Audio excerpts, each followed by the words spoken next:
Hi everyone. మన చిన్నప్పటి memories అనేవి చాలా చాలా బాగుంటాయి కదా. ఇప్పుడేంటో నువ్వు పెద్ద అయినట్టు అని అనకండే. సంవత్సరంన్నర ఇంకేముంది, ఒక నెల ఉంటే నాకు 2 నుండి 3 వస్తాయి కదా. సర్లే, మరి నేను 8 నెలల పిల్లప్పుడు నేను ఎలా మాట్లాడానో, ఎలా యాక్షన్లు చేశానో వీడియో మీకు కూడా చూపిద్దాం అనుకుంటున్నాను. ఒకసారి మీరు కూడా చూడండి. తల్లి స్వప్న నీకేం పెట్టదా?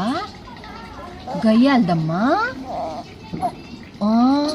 అట్టుకొచ్చిద్దా? ఎట్టా అలా కొట్టిద్దా స్వప్న?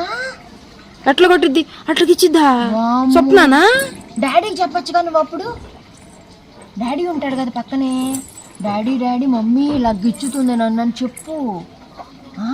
చెప్పిద్దంట. ఈసారి అలా కొట్టిస్తావా? అమ్మో, నువ్వేం ఎంత రాక్షసివి! ఇప్పుడు దాకా అన్ని మేపిందిగా నిన్ను కూర్చోబెట్టి. అన్ని పెట్టితే నేను పెట్టి తిని మళ్ళీ కొట్టిద్దని చెబుతున్నా. మరి ఇటు సుప్రియ పిన్ని బాగానే ఉంది, చూసిద్దా మరి. సుప్రియ ఏయ్ ఆగు, నువ్వు వాగు వాపే.